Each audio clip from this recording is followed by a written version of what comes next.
Okay, thank you so much for the national anthem. We hope we all are now energized and waiting for the session. So, before beginning, I have a couple of questions for all of us joining this moment with the World Food Forum. What does the better food future looks like that we have been talking about? And being youths holding so much potential of change, how are we going to transform this current agri-food system into a resilient one? Well, I leave these thought provoking questions up to our audiences. To create a future where there is a better food, we hope to contribute this worldwide movement representing our youth led organization of Asia and Pacific region and embracing the themes better nutrition and better production. Today, in this Youth Action Site event, we will be having a thorough discourse on the topic, understanding dietary pattern and farmers' access to inputs in Asia Pacific region. And we are hosting a diverse panel of students, professionals, and young entrepreneurs. Before diving into the main session, let's begin with a short introduction to ES for those who are curious about who are we. Uh, IAAS, we generally spell it ES, is an International Association of Students in Agriculture and Related Sciences, is the largest student organization in the field of agriculture and related sciences, which is a network of more than 10,000 students from more than 50 countries. ES Asia Pacific is the regional body of ES World, which has a total number of 6 member countries, and ES Nepal is one of them. So, this global network is a platform to share ideas, knowledge, and experiences related to the agriculture and related sciences through networking, leadership, and innovation. ES Nepal, together with ES Asia Pacific, is hosting this event with an objective to create a space to link up the diverse perspective from different personalities, paving a way forward to inspire youths to act accordingly for the food system transformation. Also, I would like to mention our supporting partner, Nepal Food Network, a platform that advocates the food system vulnerability, indigenous and local food system of Nepal, and many more, etc. And many more through various food system dialogues, workshops, and events, bringing together the stakeholders from food-related sectors.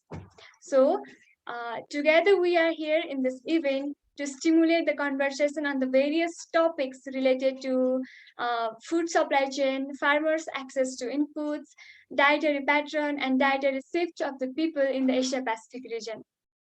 With that being said, I would like to call Ms. Alka Dakal for her welcoming remarks. Ms. Alka, the floor is yours.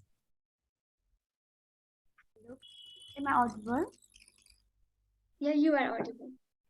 Okay, thank you so much, Pragya. Having said that, food for life and food for a hope. It's a tiny hope that leads to the remarkable miracle in the future and that leads to the transformation. To every enthusiastic soul.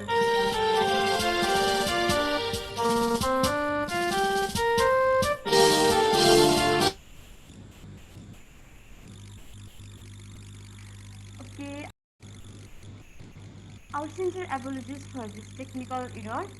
Okay, let me begin again.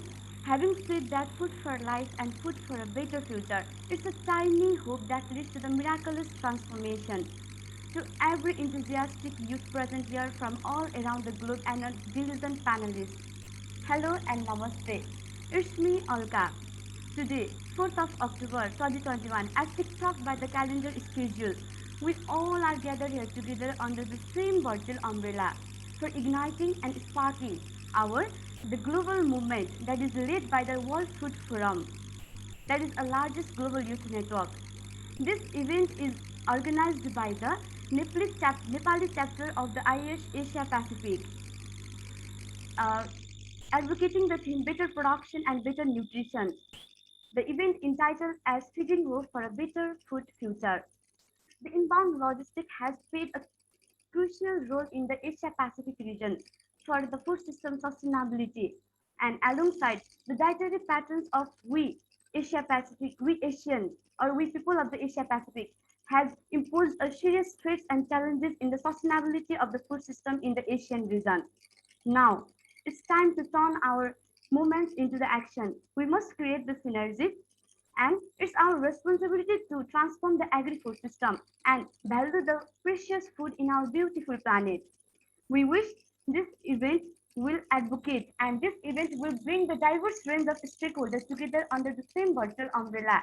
And there will be the sharing and exchange of the ideas, thoughts, knowledge, and visions so that there will be the food system transformation in the Asia Pacific region.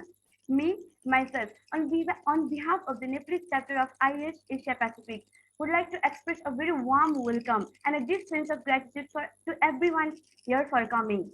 Thank you so much for coming. Your presence means a lot for us. Hope this event will be truly enlightening and sparking, truly engaging also, and we all will be able to feed the hope for a better food future. Thank you. Go further. Go ahead. Thank you, Ms. Alka, for the wonderful welcoming speech. And once again, with her, I want to wish you all a warm welcome. So let's capture this moment of thrill through a virtual photography session. So for the photography session, I request everyone present here to turn on their video as much as possible. And also I request technical team to help me with the photography session. Thank you, technical team, and thank you everyone for cooperating with us. Now the moment we have been waiting for has finally arrived, and I am going to hand over this platform to Ms. Prashan Subedi. She will be moderating the panel discussion session. So, yeah, I hand over this platform to Prashan. Over to you. Thank you so much, Pragya. So, I remind myself every morning nothing I see this day will teach me anything. So, if I'm going to learn, I must do it by listening. A quote by Larry King. Hello and namaste to you all. Once again, welcome to the WFF flagship site event entitled Feeding Hope for a Better Food Future. We have Nepal Food Network as a supporting partner. I am Prasan Subedi and I will be the moderator for today's much awaited session. As the saying goes, hope is the companion of power and the mother of success. For who hopes strongly has within him the gift of miracles. So, hope is a revolutionary word in itself. FAO estimates that the world will need 56% more food by 2050. To increase production by such a massive amount, along with the adoption of enhanced agricultural practices and empowering initiatives, hope is a thing that will also be mandatory. This session is a bridge to connect all the innovative minds together to create a powerful source that can bring some real changes in the food sector in Nepal and the globe as well. First, we want to inform everyone shortly about the scheduled activities that we are going to conduct in the session.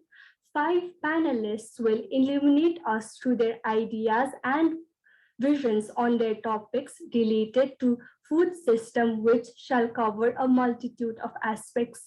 Our panelists include Ms. Zakia Sultana Priti, veterinarian and content creator at IAS, Mr. Abhishek Khatka, program manager at Bolio Nepal Nutrition Initiative, Mr. Madan Paudel, founder of Nepal Food Network, Mr. Arun Jesi, Agriculture Extension Officer at Government of Nepal, and Mr. Puneet Singh Thind, founder and director of Northern Farmers Mega FPO India. Then, after hearing and learning from their presentation, we will be having a Q&A round where your queries will be addressed by the experts, that is our panelists. We have our rapporteur, Ms. Swastika Paudel, who will be presenting an overview of the session towards the end of it.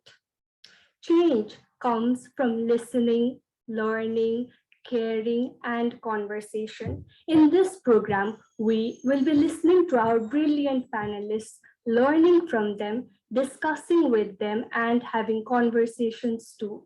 As we can see, our participants' endurance and eagerness to learn, we cannot delay our program anymore and make you wait any longer. So now we are going to listen and learn from our panelists.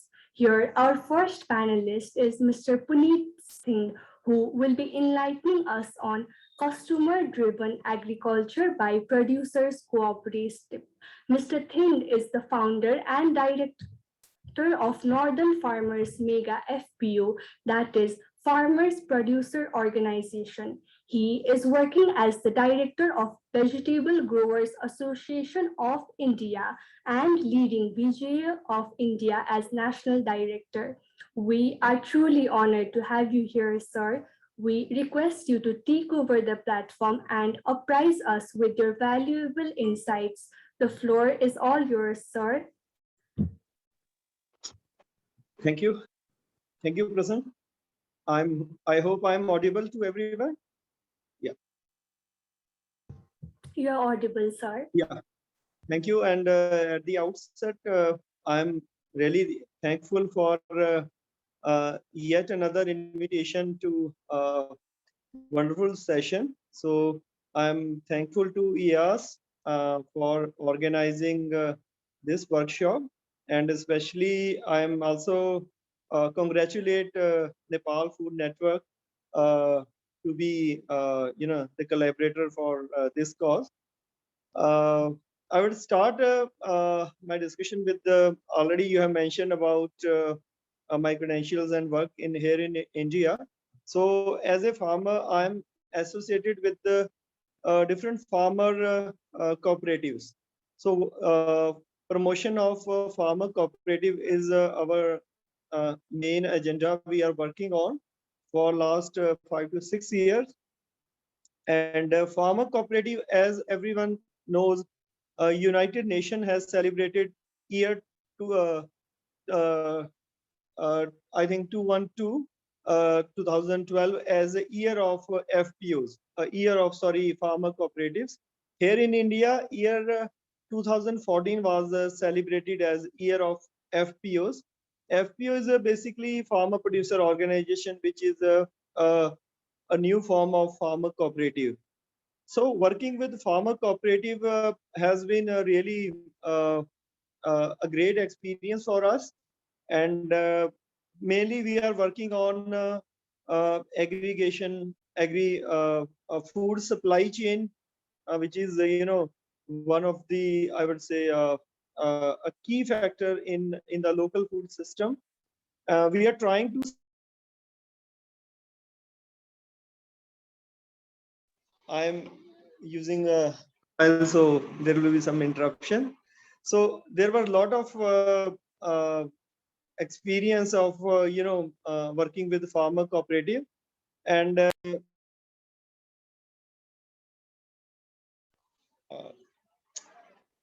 sorry for technical hitches again and again.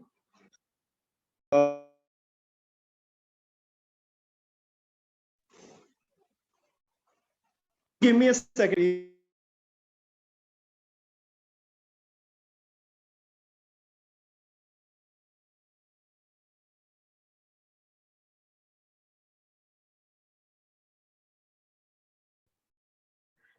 One of our panelists is having a technical error. We kindly request the participants to please have patience and wait for him to return back. That will definitely be very shortly. Sorry, I'm really sorry. So working with farmer cooperative, as I just mentioned, has been a very exciting experience for us.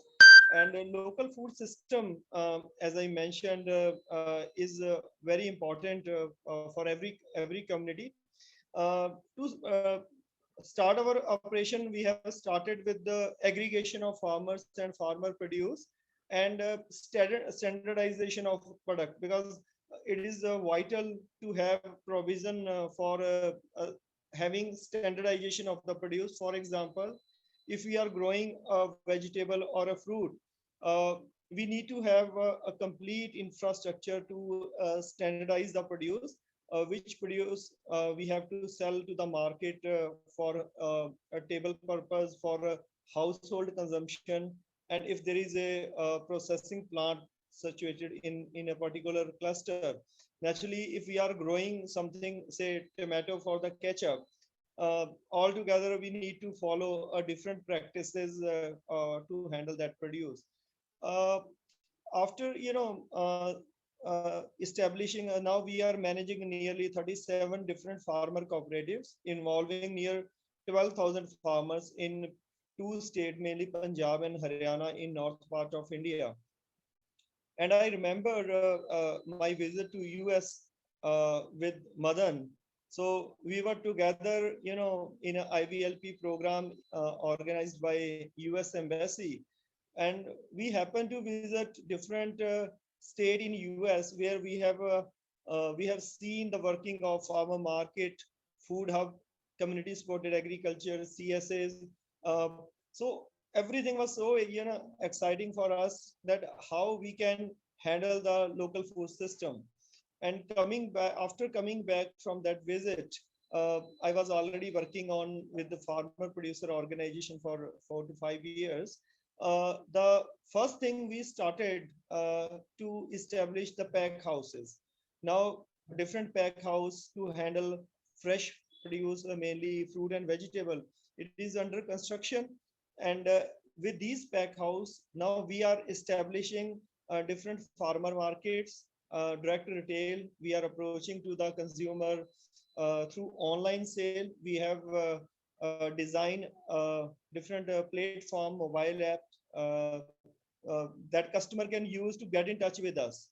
So we are giving a full traceability of the produce, where the milk is coming from, where we are growing a particular vegetable which consumer can buy from us, and what are the package of practices that we follow during the season.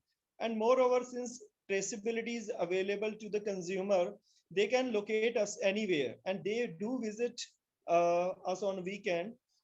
We have lots of customer who regularly visit us. They visit our farm, they come and see our practices, what we are growing, and it is the customer who is guiding us what to grow, what is their demand, what kind of vegetable they want to consume as a salad or in their dietary pattern. That's why we have launched this program, which is called customer driven agriculture. That it is the customer that we need to keep in focus when we are planning anything at the farm. Days are gone when we can blindly grow anything, and we approach to the customer, since we are living in a global village, and things produce and things are moving like never before. No matter where you are based, in a city or in a small town, you can have access to the fruit from any export market. So this competition has given a challenge to the farming community, that how to protect our farming.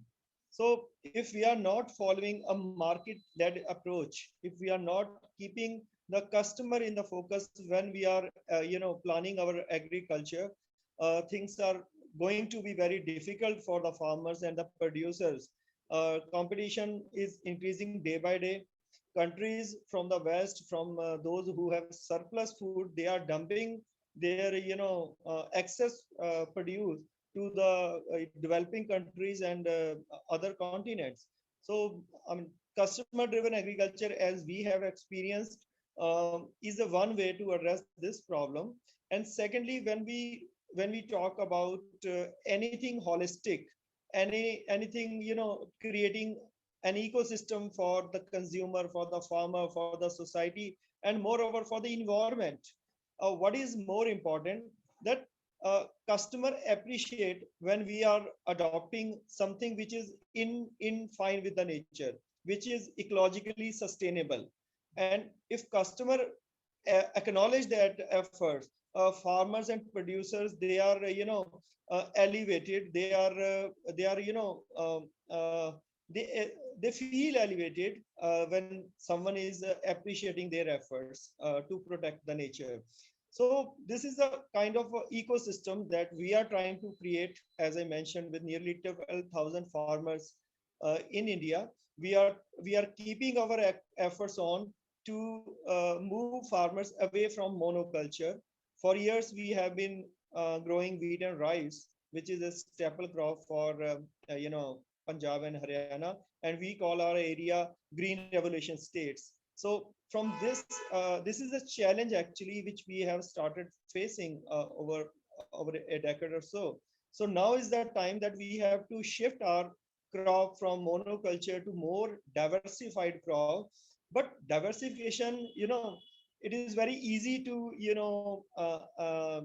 write anything on a policy paper, or very easy to announce the policy program, but more difficult to witness the consequences of shifting from a set crop to a diversified crop, which is more prone to the market risk. And we are, as a team of cooperative, uh, we are managing that risk, and we are taking, I would say, calculative risk, that farmers are not compromised with their routine income, but they are gradually shifting to the sustainable practices. So this has been our experience, and I wish once again all the very best to EA's team, and I look forward to more opportunities to being with you and share our part of the story and our experience of working with the farmers. All the very best, and thank you very much for having me here with wonderful audience. Thank you. Thank you so much, sir, for this insightful session on such an important topic in the field of agriculture. It was truly fascinating to hear about customer-driven agriculture by producer cooperatives through diversification and the kind of impact that you are having on a large number of people. We are truly grateful to have you here. Once again, thank you so much for providing us with your valuable time. As mentioned in the chat box, the participants are requested to drop their questions in the chat box, and they will be addressed later in the question answer session. Now, without any further delay, we present an energetic, innovative, and thoughtful leader, our next speaker, Mr. Madan Paudel, who will be tackling the topic of changing pattern of dietary intake in Asia Pacific region. Mr. Madan Paudel, founding director of IAS Nepal, is the founder of Nepal Food Networks as well, and also the owner of Firfire Organics. We are delighted to have a chance to hear from such a dynamic and inspiring person like you. Mr. Paudel, please take over the platform. It's all yours. Hello, am I audible? Yes, Mr. Paudel. Thank you so much, Persian. First of all, thank you so much, Team IAS, for organizing this event. And as part of Nepal Food, I'm highly delighted to share this journey, to share this space. Thank you so much for bringing all of the youth together to discuss on this important topic, feeding hope for a better food future. So quickly, I would like to go through a presentation, short presentation that I made, and later I'll be discussing more. Is my screen visible? It is, Mr. Madan. Okay, great. So my topic today is about the changing pattern of dietary intake in Asia Pacific region. I'll be discussing broadly. I'm not a dietitian nor I'm a food nutritionist, but in terms of food system approach, I'll be discussing on this topic and how can we lead ahead. I'll be quickly going through that. So talking about the diet, as we know in the Asia Pacific, we have a diverse culture. We have a different group of people who have different income level. The tastes are different. The preferences are different. So the diet is so complex, and there are so many in-person consideration to make while we talk about the diet and our pattern. So and the one thing is evident that the changing dietary pattern is mostly governed by the prices in the market, the marketing models, the current marketing models, the globalization and commercialization, the retail availability of the product, and also on the food safety. Hello, could you please mute? Thank you. So, so the diet of developing countries are shifting rapidly. It's clearly visible that we are moving more towards fat, more caloric, sweetener agents, and animal source food. This has been in practice since the globalization and commercialization is more evident in Asia Pacific region, especially in the developing countries. If we see the current situation in Asia Pacific region, there is the increased consumption of animal source food. The meat consumption has been rapidly increased, and especially taking the reference, the poultry and pork has risen so much in this region. So also the consumption of cooked food, which has more fat and oil, especially the hydrogenated vegetable oil, which have trans fat, it is also leading to the heart disease. So this consumption pattern has been increased. It is clearly evident, and many research has also clearly mentioned about this. The consumption of processed and fast food, particularly which has the high salt level, fat and sugar, has also increased across the Asia Pacific region. The mean consumption of fruit and vegetable in all the Asia Pacific region and its sub-region are below the recommended intake as per the guidelines of WHO. So this is the current situation that we are dealing in Asia Pacific region. Also, as I mentioned, that the price is the major index for changing the dietary pattern of Asia Pacific region. We can clearly see from the graph that the price of unhealthy food has risen more slowly than healthier food, particularly in Central Asia and South Asia, as the research has shown. This has led to the situation that healthier food are less affordable to buy. So this has created a situation where the healthier food are less accessible to most of the people, and this has created inequitable in our food system. So if we see the direction few decades before and what is the direction now, we can clearly see that traditionally our indigenous food culture was so much diverse. We used to feed on perennial vegetables, and there were so variety of things that we take in our diet. So if we see the direction where the developing countries were before, they were more towards the bread and these few stable crops. But the pattern of developed countries are moving more towards multigrain and superfood. It's a hot topic and continuous debate that is going on developed countries. While in developing countries, especially in Asia Pacific region, the food pattern is shrinking, and the food culture is moving more towards only few vegetables, rice, wheat based food products. So this is this direction of dietary intake is more evident, and this is a thing to concern, which need broad and multi-stakeholder to take action. So having said this, I'd like to introduce what my work is related all about in Nepal food and what we are curating while working in the food system. So Nepal food system, the concept it arises as a platform where in order to solve this complexities of problem, and we need a think tank or platform that can initiate multi-stakeholder dialogue and contribute to the future of food system that we want to have in Nepal. So it's a platform where multi-stakeholder can engage and have dialogue and have actionable terms and actionable things to do. So we aim to become a platform that can initiate and contribute towards the dialogue of future of food system in Nepal.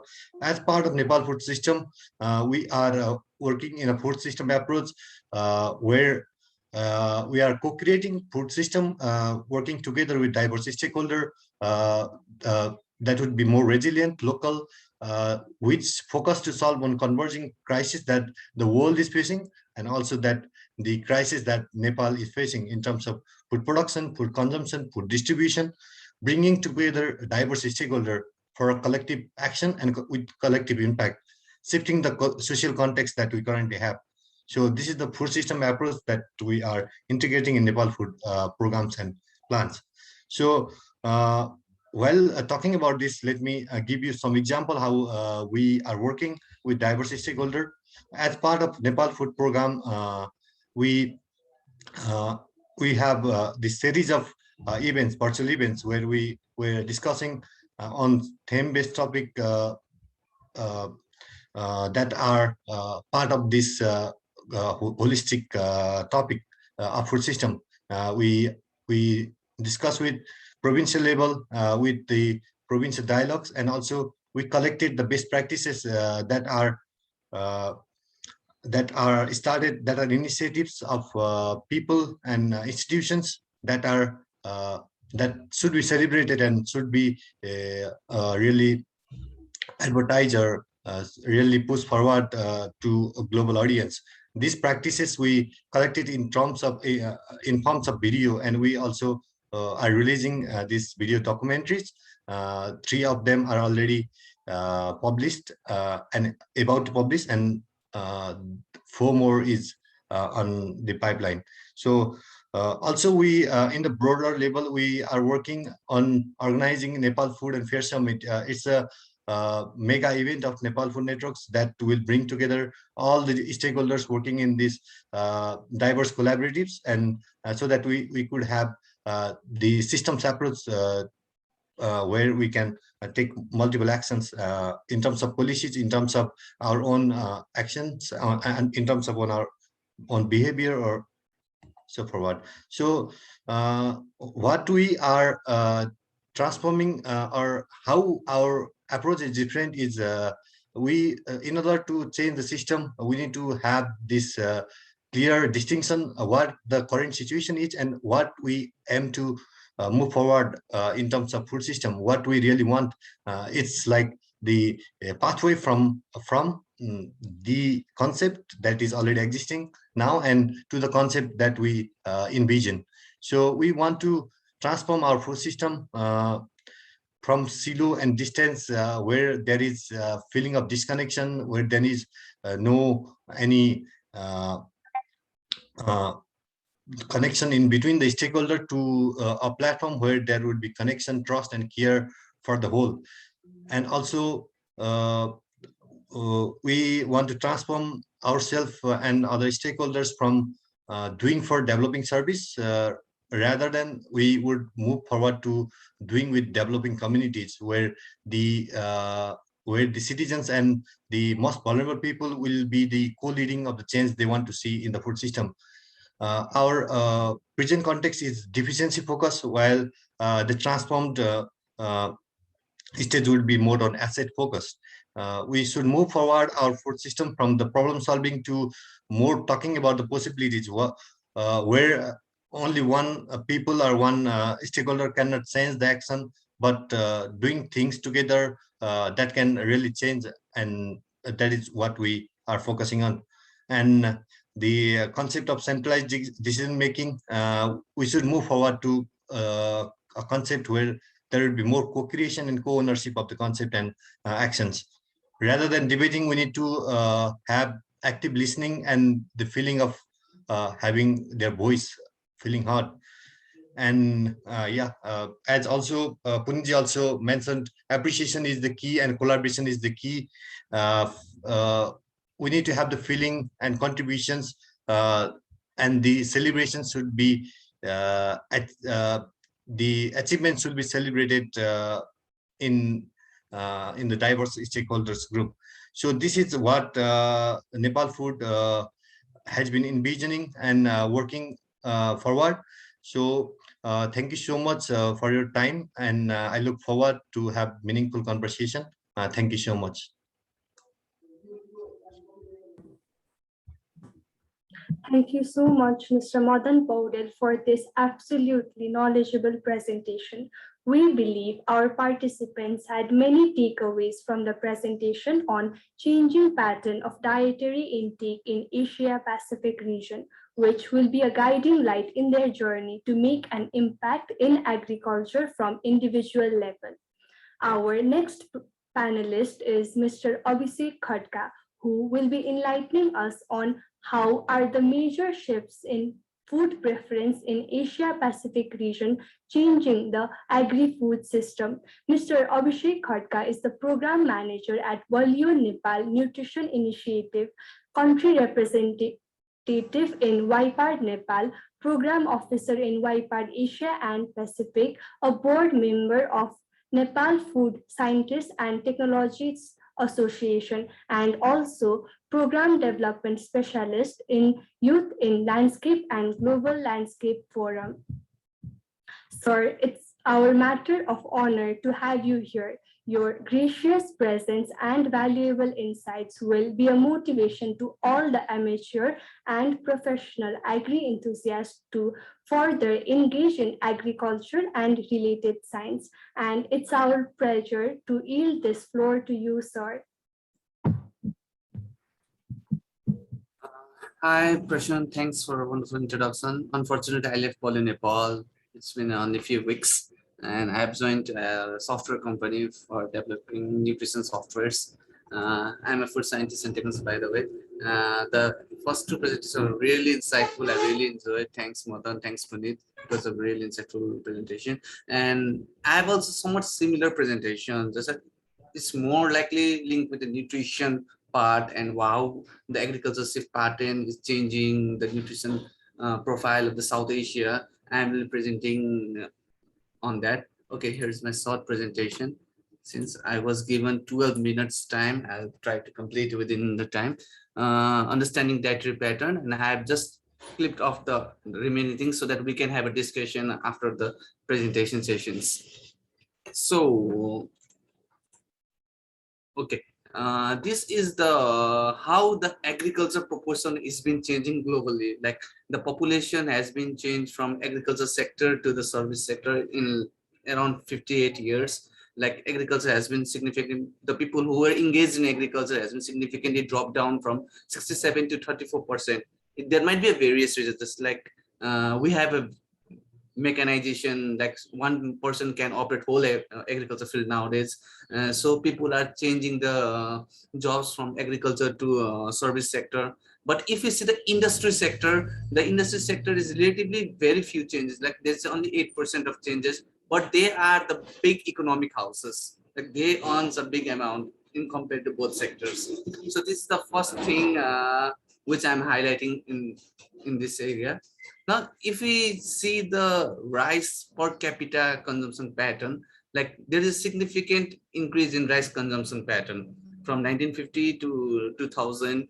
There is like from 120 kg paddy per capita to it's nearly 162 kg paddy per capita. Now, if we see from 2000 to 2021, I found some various data, but I'm just sharing verbally. Like there is a decrease in rice habit pattern. Now people are trying to eat more diversified foods in last 20 years. They are changing the food habits.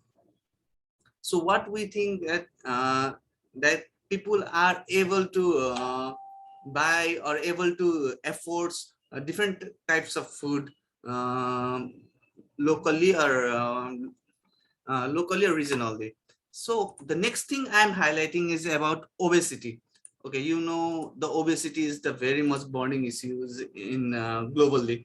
Like if there are two sectors, if you see this sector, Asia, like they are more meat-eating countries and they are facing more obese problem. Now, if you see this area, they are more vegetarian and more like The meat consumption is relatively low in comparison to these countries, but the obesity prevalence is very low. But we should not stay happy that we won't get obese, but there is a very much rising trend in obesity in South Asian countries. I'll present in next facts also. There might be various factors, like in South Asian country, the price of animal source food is relatively expensive than vegetarian diet. That might be one of the reasons. But in these countries, the price of meat and meat product food is relatively cheaper than vegetarian diet. Like they are somewhat equal, or meat is more cheap than the vegetarian diets. So there is a chance prevalence of obesity in this sector very high, and other sectors is very low. The other thing is that the per capita income of the country, the per capita income country of this sector is relatively lower compared to this sector. So there is so much discrepancies in prevalence in obesity. Now, I'm trying to share in women. That was previous slide was general all genders. Now I'm sharing on especially in women issues. Now, if you see the scenario of overweight in women, the least developed countries or developing countries, there is who have less BMI, that is less than 25 kg per square meter. There is low expenditure cost in health facilities. Just like in Nepal, is nearly around $750 per people per women aged from 15 to 49 in health cost. But if we go rapidly, if the country gets developed and there is a more like a meat consumption or animal source food, the body mass index increases, but it also increases the prevalence of health heart disease, just like cardiovascular disease, just like in CVD also there are diseases called high blood pressure and tachycardia, etc., which increases the burden of healthcare costs. Except this Timor-Leste, there's an exception. Other rest, these regions have low cost in healthcare, and this region have high healthcare cost. And this was the research done in some of the selected countries in South Asia, where the prevalence of women overweight and prevalence of women in risk were identified in some of the South Asian countries. Just like in Bangladesh, it's 12% of sample population were overweight. Like in Nepal, it's 13%. But if we see the women in risk, Nepalese women are very much risk compared to South Asia. Sample data among 5 countries. I am not found other research data. So among 5 countries, Nepalese women who are aged from 15 to 49 are very much risk to cardiovascular diseases.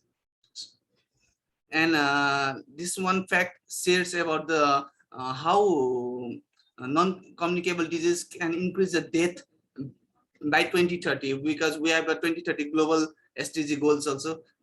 That SDG goals also in that area, what we say that in South Asia only there is the global increment of non-communicable disease deaths due to non-communicable disease by nearly 23%. So that's a very use for South Asian countries. So we need to make such policies which can reduce such figures in the future. And lastly, the stunting. Stunting is just like if the child is less than 60 months and it has not appropriate height as per the age, and that might cause stunting. Stunting has got a very long-term effect, just like slow brain development, and like it can be like malnutrition problem in the future, just like micronutrient malnutrition, vitamin A and vitamin B12, that can cause in the long run. So what this graph explains is that how stunting rate and meat consumptions are correlated. It's like if you see the United States, it's the global data. If you say the stunting is nearly around 2%, but if you see India, the nearest one is India, the animal consumption is very low. Animal source food consumption is low, but stunting is nearly around 39%. So there is a huge differences. But I don't mean to say that we need to eat animal source food. I mean to say that we need to have diversified food, which can, sorry, give the various nutrition through different types of food. So I'll be happy to answer your queries in the discussion session. For now, thank you.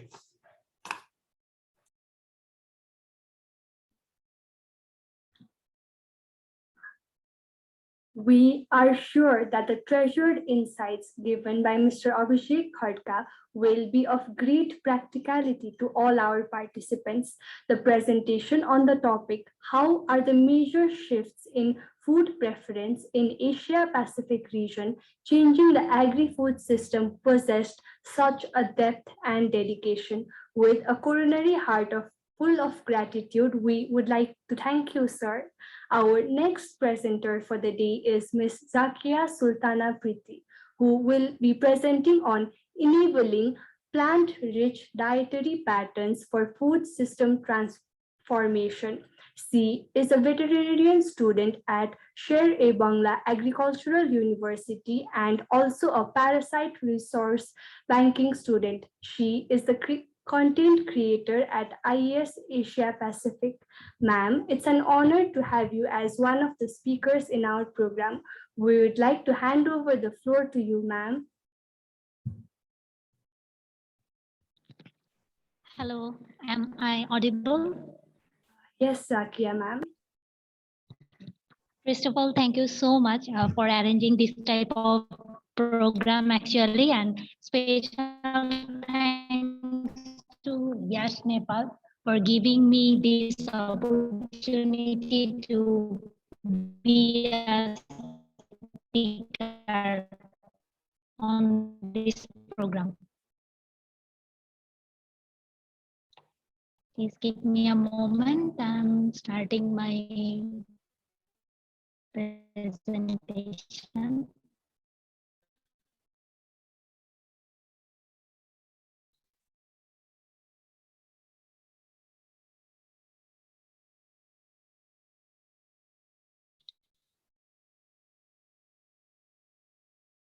Is my screen visible? It is, ma'am. It's sharing. Screen visible? May I start? Could you please wait for a couple of seconds? It's saying like you have started sharing, but it's not exactly visible yet.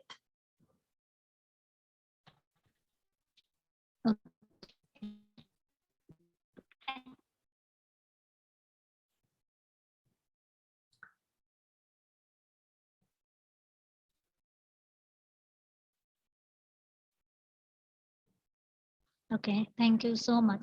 So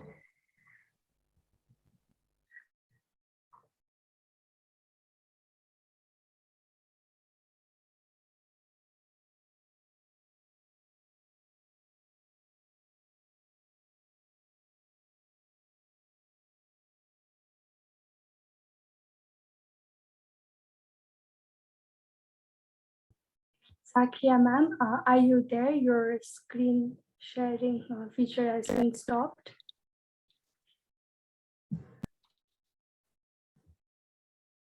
yeah, I'm there. Is it visible now? No, ma'am. Is everything okay?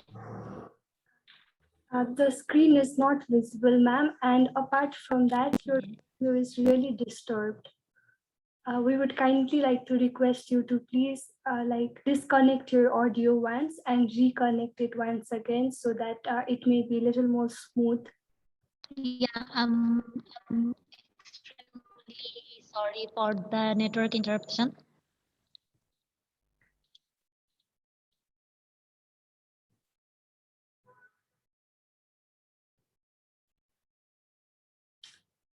Can you please check, is this visible now? It is visible now, ma'am. Given the like unstable internet connection right now, it would be better to have like our videos closed so that the presentation may be more smooth. Okay, sure. Thank you, ma'am.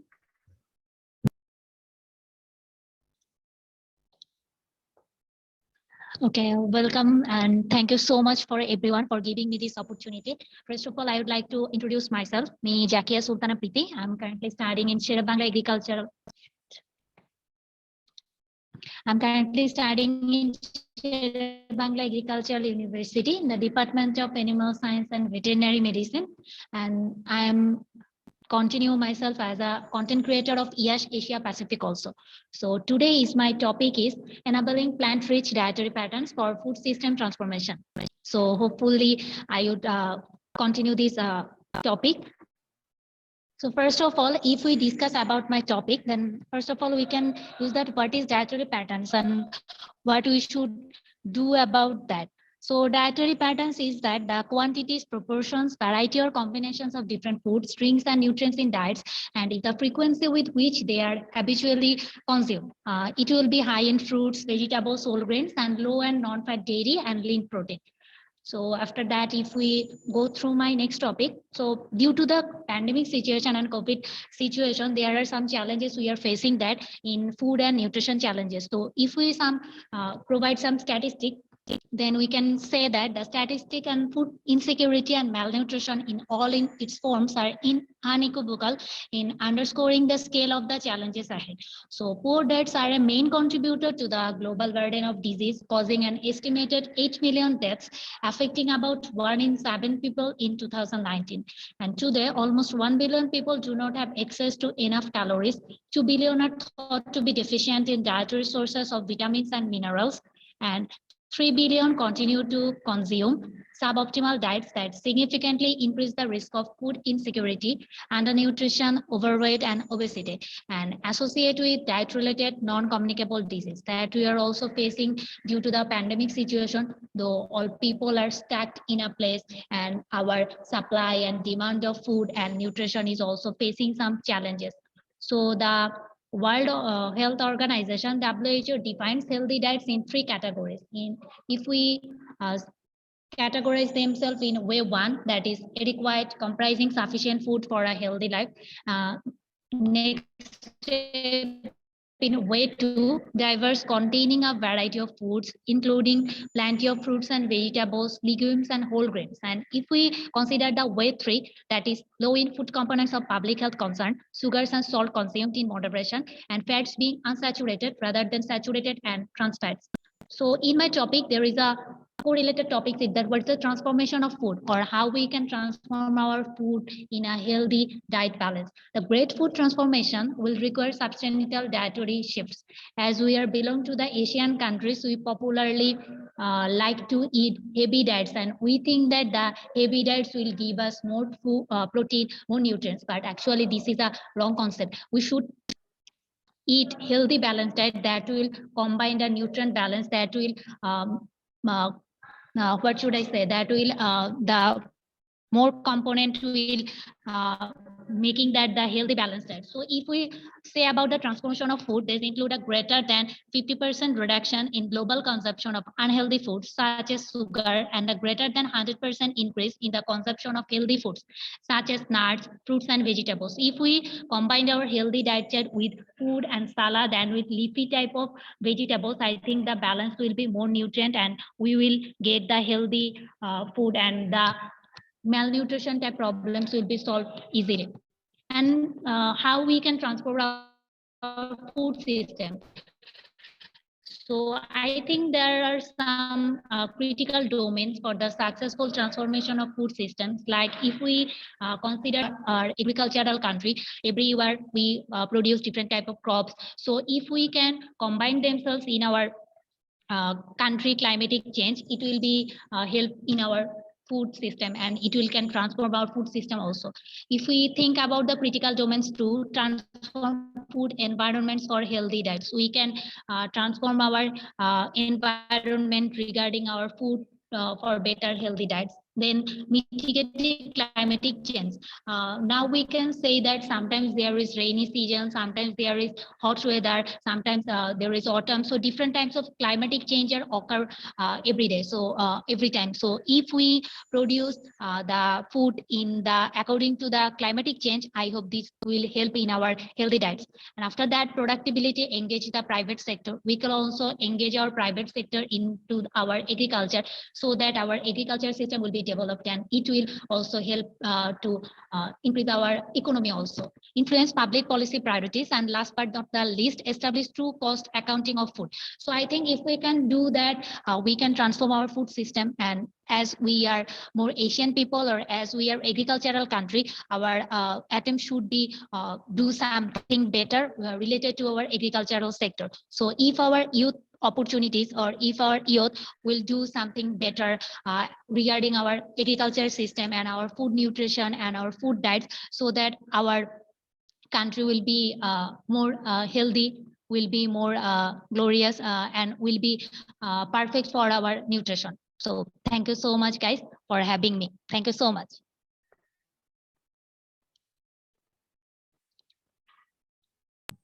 Thank you so much, Zakia ma'am, for your all the inclusive and comprehensive presentation. We believe this information will be a great takeaway for our participants regarding enabling plant-rich dietary patterns for food system transformation. Okay, before I move ahead, technical team, could you please inform me whether we'll be having our last speaker, Mr. Arun JC, in the stage or not?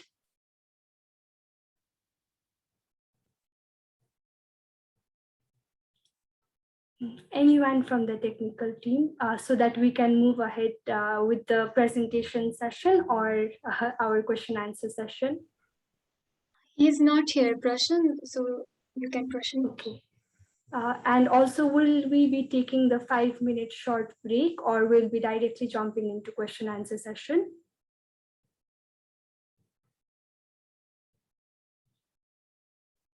Okay. Okay, so it seems like we'll be continuing the question answer session. So once again, we are running the Feeding Hope for a Better Food Future of WFF flagship site event. We have Nepal Food Network as a supporting partner. So questions are creative acts of intelligence, a quote by Francis Kingdon Ward.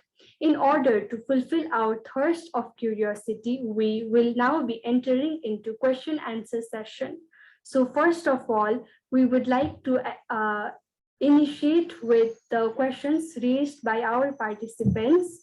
So the first question raised by our participant was from Mr. Zahid Hassan Raki Zahid sir, are you there? Would you like to dictate your question?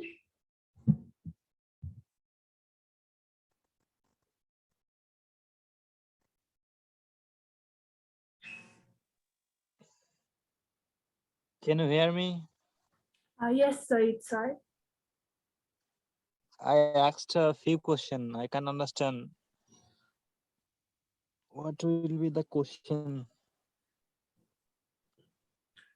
You can initiate with anyone that you've left in the chat box, and please direct it to a particular panelist. What will be the dietary plan to abate obesity? And do Asian people get fatter by eating more rice?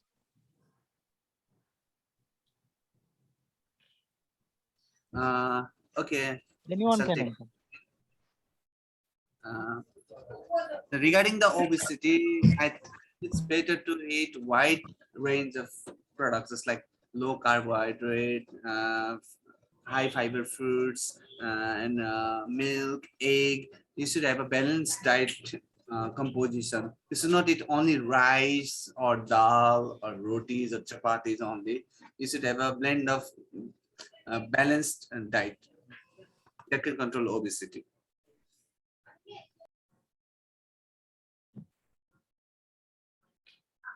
Thank you, Mr. Abhishek, for your wonderful answer. Zahid, sir, you had more couple of questions, so you can please dictate them. Otherwise, we've had some other questions addressed to us personally as well. We'll continue with that after completing your and Miss another participants' questions. Can I ask another one? Yes, Zahid, sir.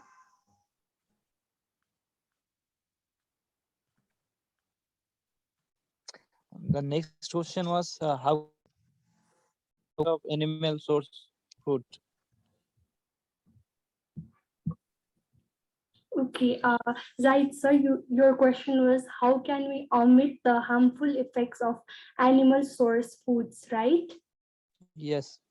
Okay, we noticed that you had addressed this question to Mr. Madan Paudel, but given the given the uh, education that she has been pursuing, it seems that this question would be a better fit for Ms. Zakia. So we kindly request Ms. Zakia to tackle with this question. Once again, the question goes as, how can we omit the harmful effects of animal source food? Ma'am, are you there? Yeah, I'm there. Can you please again say me the question? Okay.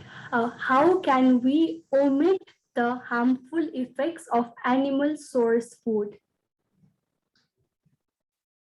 Okay, since in animal source there is some saturated fat, so if we decrease themselves from the animal food poison from the animal fat, so that will we can also omit themselves, because the saturated fat that present in the animal, it increases blood pressure or regarding also some disease like that. So if we also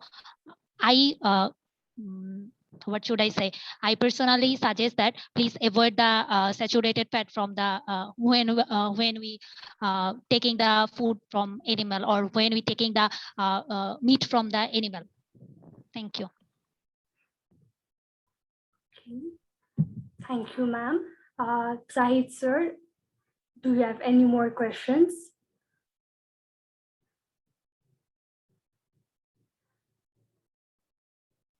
Zahid, sir, it seems like you are on mute. Do you have any more questions? No, I don't have any question further. Thank you. Next, we have a question from Mr. Bibas Portil. Sir, would you like to dictate the question on your own? And once again, please make a note to address a particular panelist.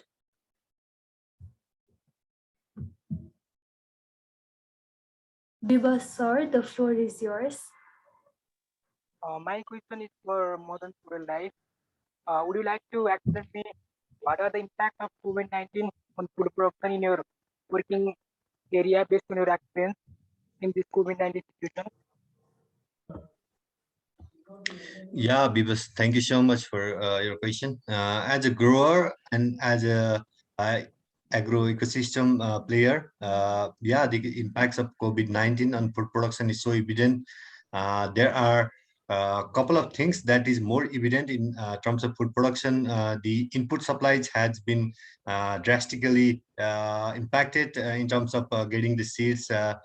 We used to myself I used to use some hybrid seed, and during the COVID-19 time it was really difficult to source these seeds. Also on the input side, talking about the farmers, where there is time of planting major chemical fertilizers, they were highly impacted due to this cross-border trade and the impact due to COVID-19.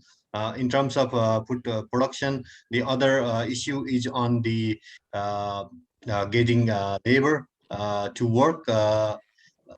In the one side, due to COVID-19 situation, there were jobless, but farming is not like other business where you can shut down the business and go to isolation or anything that COVID has created. So in the one side, there were unemployed people. In the other side, in the farming, in the production sector, there were a deficient in the number of people who is working on the production sector. Also, in Nepal, it is also evident that uh, due to the COVID-19, people are free, people are in the rural parts as well. They were doing their agriculture, turning their barren lands into somehow productive, planting perennials or planting annuals, uh, fruits and vegetables. So that is also the scene during the COVID-19. Also, on the other side, on the production, the marketing was a huge challenge. The supply chain was disturbed. uh, the local market was also disturbed. And if there is a farmer who has only one particular product, and if he or she has that bulk amount of quantity, it was really hard to market their produce. So this was clearly evident during COVID-19. Thank you, viewers. Thank you, Madan Bhai. Okay, thank you so much, Modern Life, for your wonderful answer. I see a participant, Mr. Prajwal Dahal, wanting to put forward his question. Mr. Dahal, you can unmute yourself and put your question forward.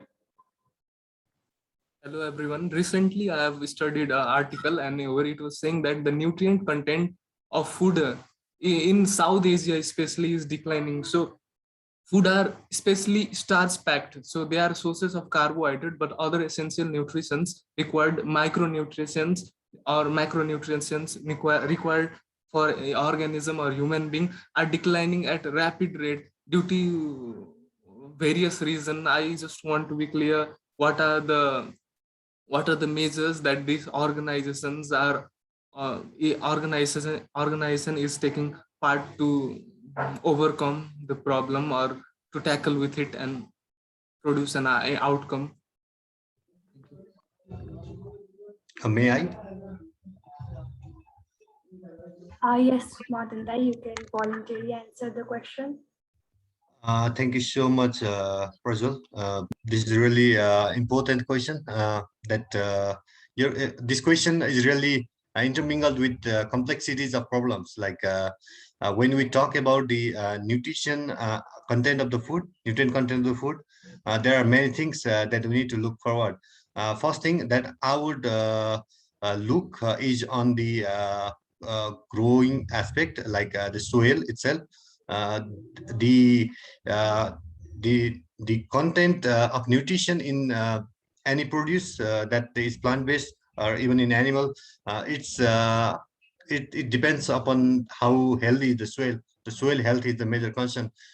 We Our soil, it has been deficient in micronutrient, and also on the as we are focusing on chemical fertilizer, uh, it is more evident that chemical pesticide have to be sprayed more often, and the harmful chemical and these even harmful metals are the content of the food.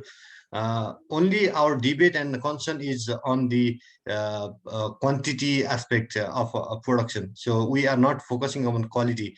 The nutrition content and nutrition quality is not being judged in the consumer level. Also in the market, we consumer buy with their eye. It's clear that whenever we go to market, we pick up the produce that is more shiny, more more complete form, which is not any shapeless, or there is no any disorders. So this is the situation that we really need to concern on the nutritional density. I would like to stress that nutrition density is so much important.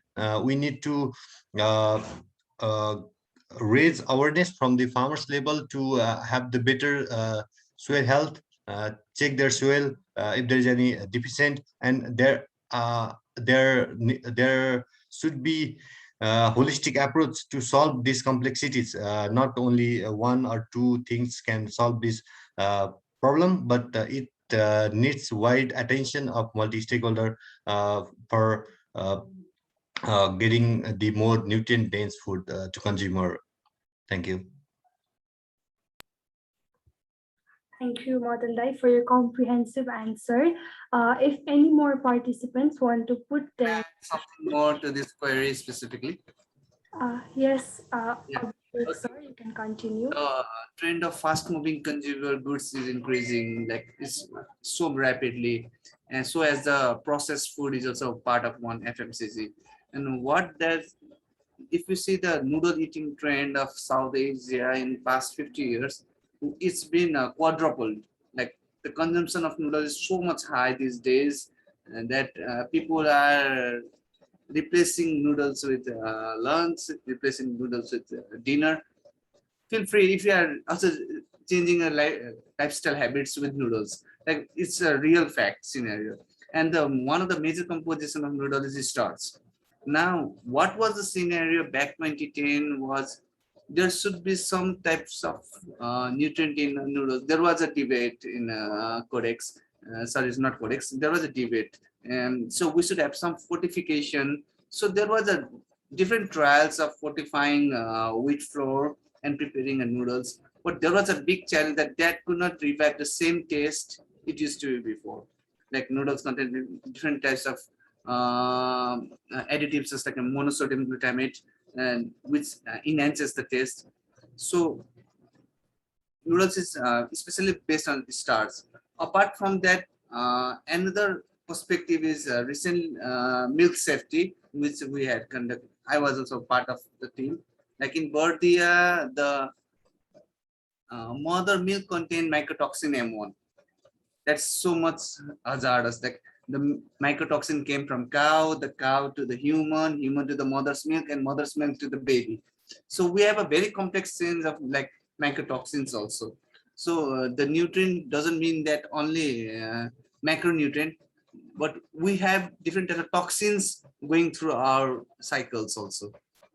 Okay, thank you. Thank you, Abhishek, sir. Once again, if any of the other participants have any questions, we would kindly like to request you to drop them in the chat box, and our panelists may address them through chat box only, because now we are moving into like we already have a set of questions for each of our panelists, so we'll just move into that. The first question is directed to Ms. Zakia. So there was this BBC article, and we like extracted a sentence from the article. It goes as, eliminating meat from our diets would bring a bounty of benefits to both our own health and the planet's, but it could also harm millions of people. So according to you, what is the best and the worst case scenario if each and every person adopted absolute veganism, like everyone completely turned over to plant-based diet?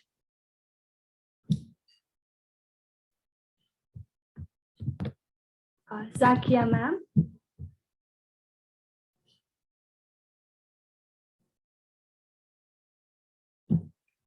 Zakia ma'am, you may be on mute.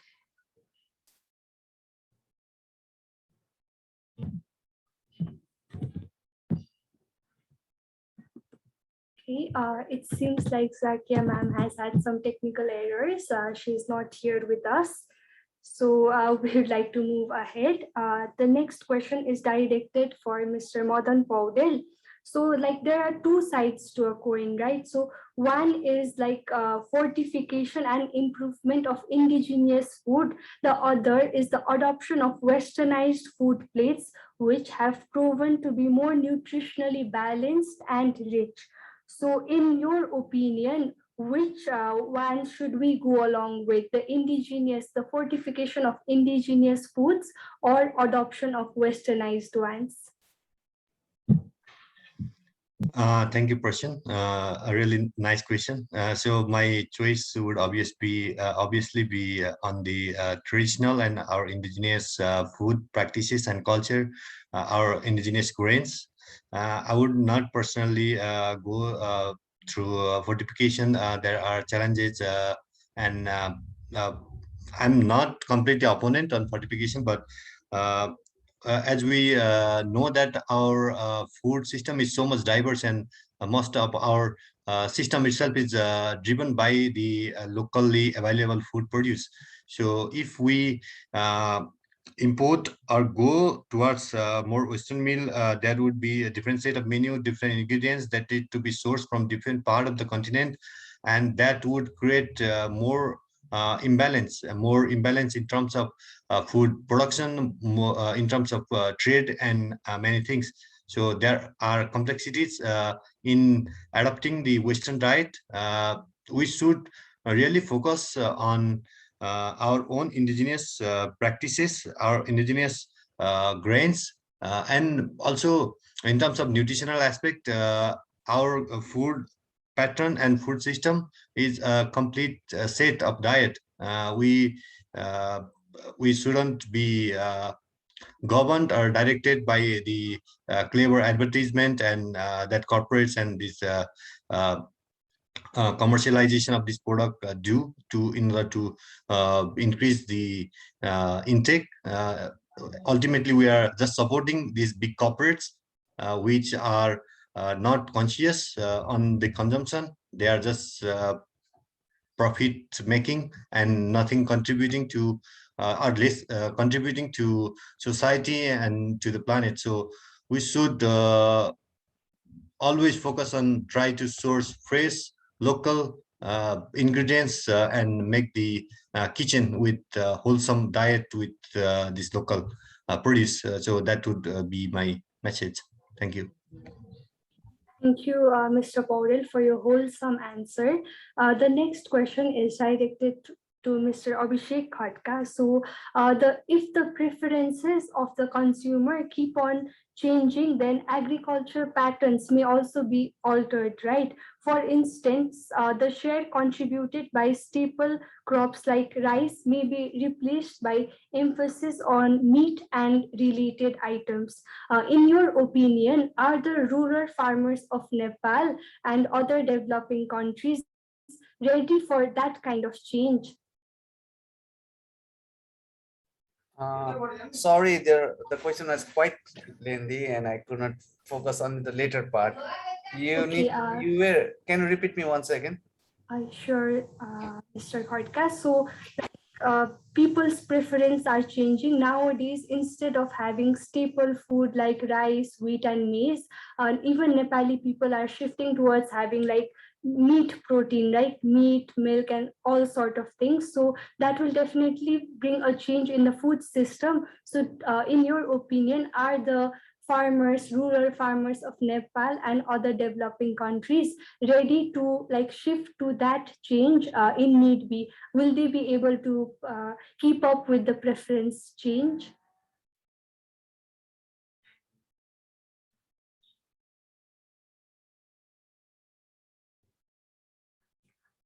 Abhishek, sir.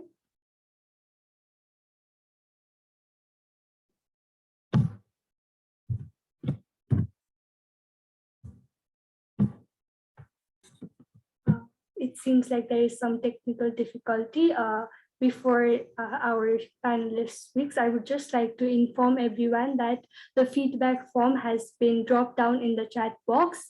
The participants are requested to please fill it in so that we'll be able to know about how you felt about the event and to improve in the upcoming days.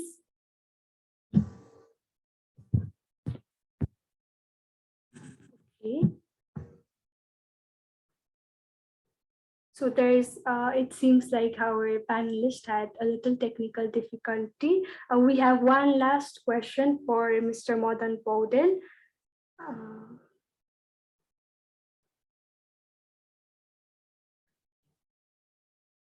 Okay, the question is like the Asia Pacific food pattern is more volatile to change. Ironically, the like North Atlantic region is praising the Asia Pacific's region, Ayurvedic, Chinese medicine, and all sort of things, but still it is more volatile to change. In your opinion, sir, why is this ironic transformation happening currently? Why are we like shifting to westernized ones even though they are praising our food system? A really interesting question. I might not have this whole answer to address this beautiful question, but I'll try my best. As the westernized culture and food system that has been introduced through different approaches, through advertisements, through their food chain, through the business, it is really taking place of our indigenous and local system that we were adopting. The problem is on mindset, I think. It's the thinking that the developed countries' food system are more nutrient dense, and we have been feeding wrong information. We need to be aware of that. So the ironic part of this is on commercialization and the globalization that the shift that happened since last few decades. So this is the clear situation, I think. Thank you, Mr. Madan. With this, we've come to the end of our question answer session. Taking this floor, I would like to kindly request our panelists to put forward their concluding remarks, beginning with Mr. Madan Paudel. Please put forward your concluding remarks, and then after that, we'll enter into the rapporteurs session. Thank you so much, person again. Thank you so much, everyone, for joining this event to co-create, to co-think and curate the debate and discussion on feeding hope for a better food future. We talked a lot about the nutritional aspect of of the food produce, how our food system should be, and what dietary pattern we are moving forward and what we really need to appreciate and go ahead with. This was the wonderful session with wonderful panelists. I'm so much happy to share this space with you, all beautiful people of IAS and all members, all audience from the global level. Thank you so much for your time and effort you put in making this session more engaging and entertaining. Thank you so much, IAS Nepal, for organizing this wonderful event. And as part of Nepal Food, I'm so much happy to collaborate in this event, and I look forward to have more discussion and dialogues in the days coming and in the coming days. Thank you so much for your time. Thank you. Yeah, thank you so much, Mr. Madan Paudel. Our panelist, Mr. Abhishek Khatka, has rejoined again. Abhishek, sir, are you there? Yes, I am here. Sorry for earlier technical issues. It's totally all right. We'll just leave the floor to you to answer the prior question, and then we would like to request you to give your concluding remarks. Will that be all right with you? Yeah, that's fine. Okay, so the question, do I need to repeat the question again? So basically, I understood the shifting pattern of the consumption system, right? Okay. Is that the same question? Yes, the question is like, will the rural farmers of our and other developing countries be able to keep up with the shifting pattern? Okay. Yeah. Okay. Thanks for the question. And yeah, since I'm working with the most of rural farmer nowadays, farmers are very much interested in changing traditional farming style to some new innovative ideas. Just like people who are doing poultry farming, they have established their own sausage industry. Like because the sausage has got good market in the community. And if you guys know this or not, like sausage consists of 20% of pork fat. Like chicken sausage or beef sausage, whatever you hear, that contains 20% of pork fat. And the pork meat items are also getting sold in a very abruptly manner. If you see the price of pork meat, compare the price of pork meat 20 years ago and 20 years later now, there's a huge difference. It's like I still remember 20 years ago it was around 70 to 80 rupees kg.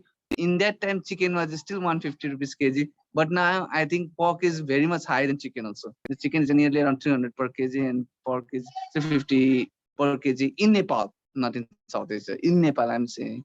And I've seen more changes in farmer also. Like in olden days, like there was very subsistence level farming. Now people have changed to commercial level farming. So there are always an issue. It's like previously there were no issues. Now we have issues that like many agricultural products are not being marketed. Government need to invest on digital infrastructure and physical infrastructure to market such products, and not within the country but between the countries also.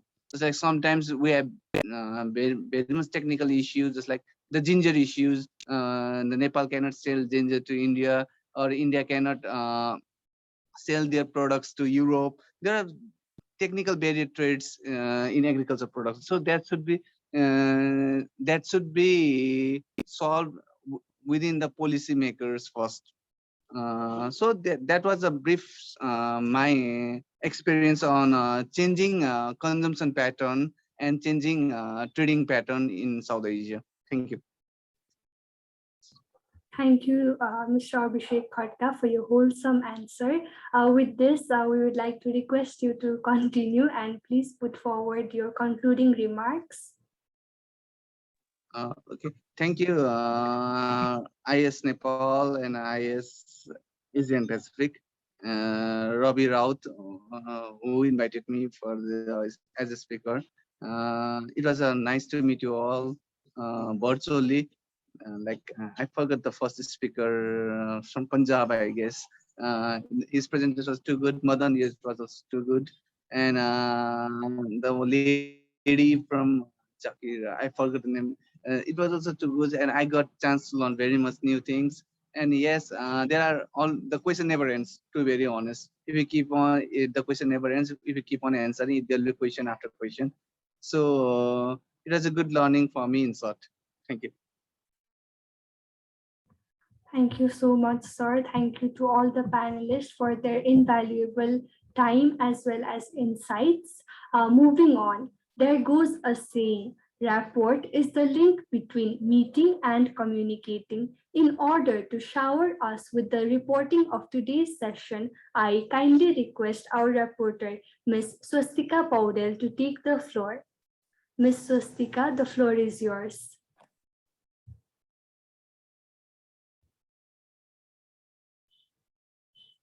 Ms. Swastika, you are on mute.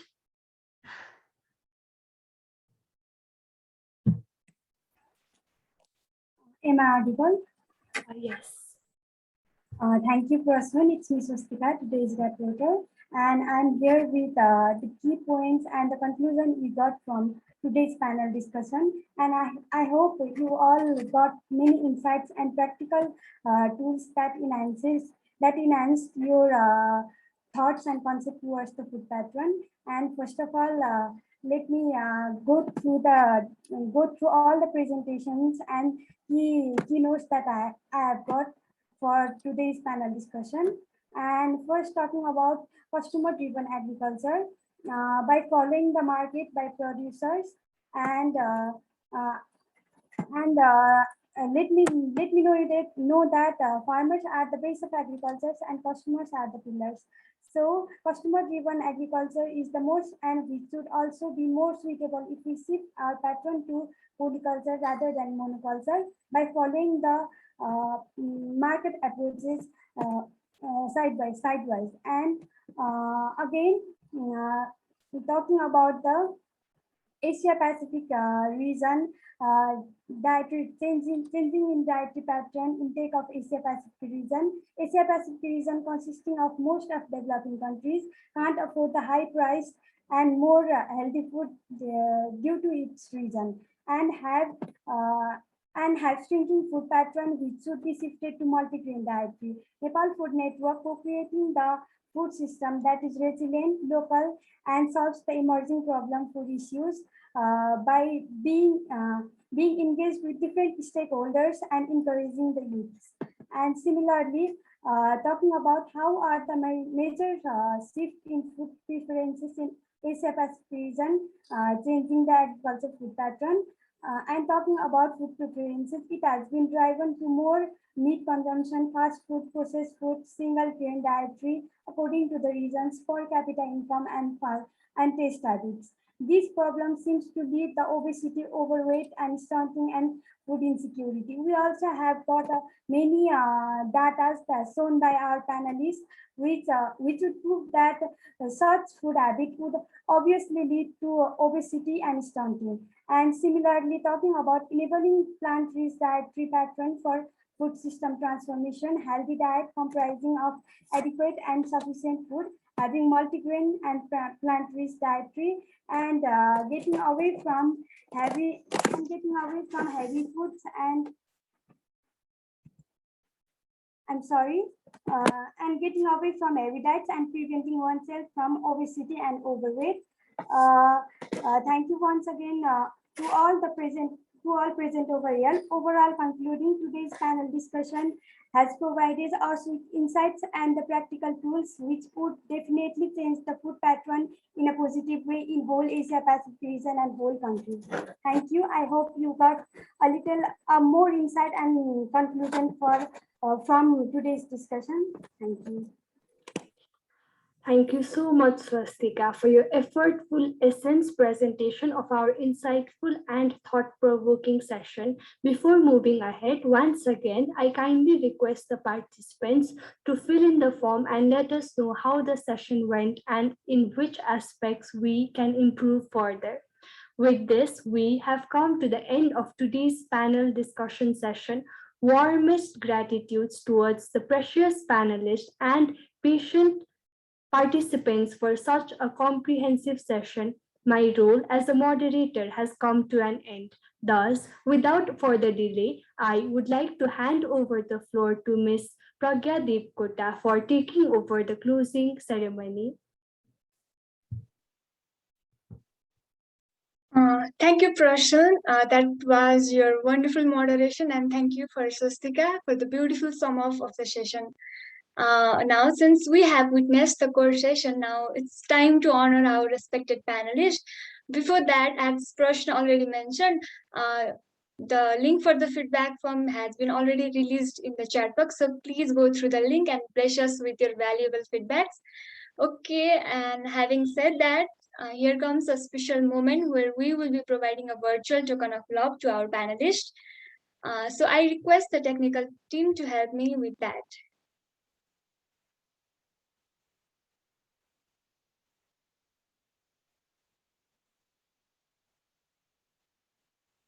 Technical team, will you please display the token of love?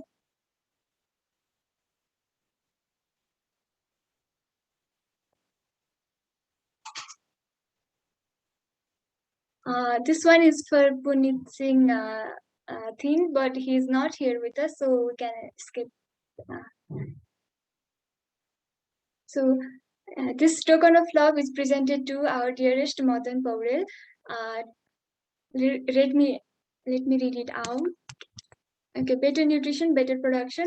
Token of love to the Madan Paurel. We would like to convey our deepest gratitude and appreciation for your invaluable presence as a panelist on the grand event WFF flagship side event on Feeding Hope for a Better Food Future, conducted by ES Nepal and ES Asia Pacific in collaboration with Nepal Food Network, held on the 4th October 2021.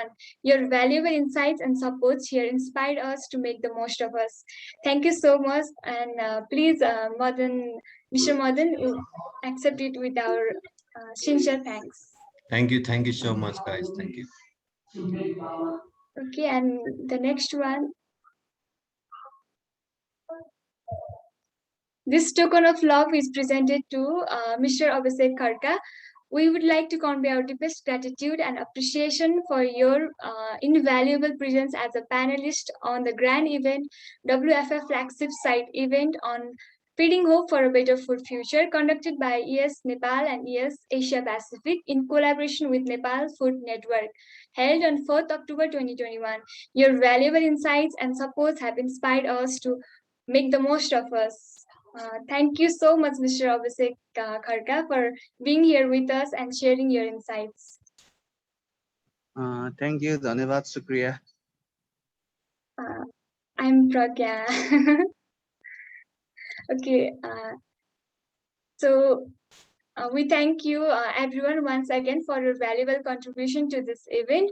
And I must say it was a very enlightening session and we are very much pleased to have you all here with us. And I most special thanks to all our participants for bearing with us till this time. Okay, moving on, we have our formal National Director of ES Nepal and current VP of External Relation of ES Asia Pacific, Mr. Sagar Paurel with us. I would like to provide him this floor to put forward his remarks. So, Sagar, Mr. Sagar, are you there? Okay, am I audible, Pragya? Yeah, you are audible. Okay, thank you, Pragya. So, hello everyone, respected panelists, member from Old Food Forum, Nepal Food Networks, ES Regional Board members, and ES Nepal members. Good afternoon to you all. So I'm very pleased and delighted to see the program which we have planned from the last 2 months when I was the part of ES Nepal National Committee. So is food system only a concern of Nepalese people? Obviously not. Then why not extending this program within the Asia Pacific region? So as a flagship event, side event of World Food Forum, I hope we all get a lot of insight about food system and our role for the better production in such an condition. So thank you everyone for putting up so much effort in making this program successful. Thank you for your enthusiastic participation.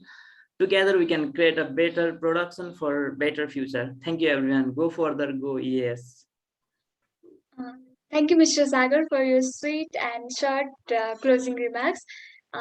With that being said, I would like to remind our participant again to fill up the feedback form.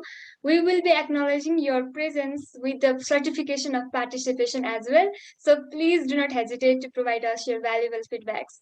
For next, I would like to welcome the current National Vice President of External Relations of ES Nepal, Mr. Ravi Rao, for his special remarks.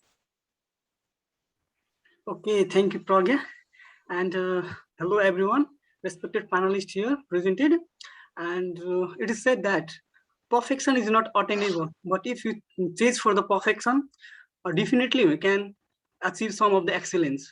Believing that we are so much motivated for organizing this side event, as Sagar Bhai already said, before 1 month we have planned for from regional also for organizing such food dialogue in not only in Nepal, not only in a particular country, but we would like to cover all the Asian country. So we collaborated with the Asia Pacific and Nepal Food Network, and we got a full support in this our journey.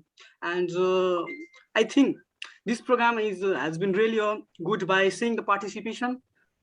Though some of the technical some of our speaker has faced some of the technical problem, I think it's really a good event.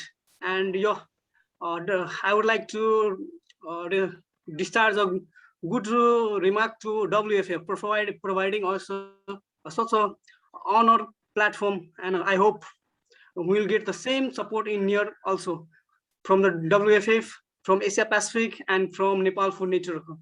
And thank you, amazing people, for being with us.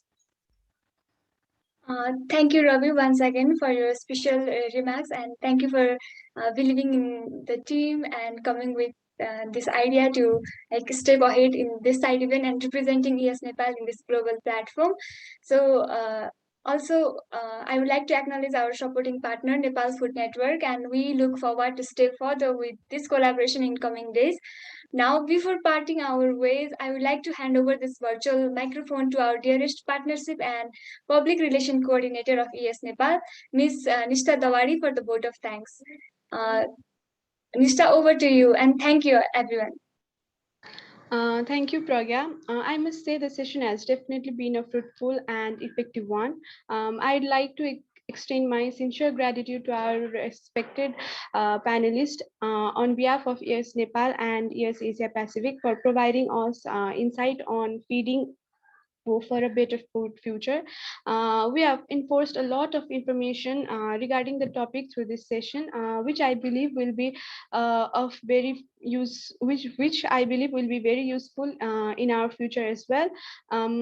Also, I'd like to extend my thanks for Ms. Prasun for wonderfully moderating the session, Ms. Pragya for hosting the session, and Ms. Swastika for rapporting the session, as well as entire technical team involved. Also, I'd like to thank WFF for coordinating and Nepal Food Network for providing us Zoom link for conducting this session. Lastly, but not the least, I would like to express my gratitude to all the participants present in the event. With this, I'd like to officially announce the end of the event. Thank you everyone for your valuable presence.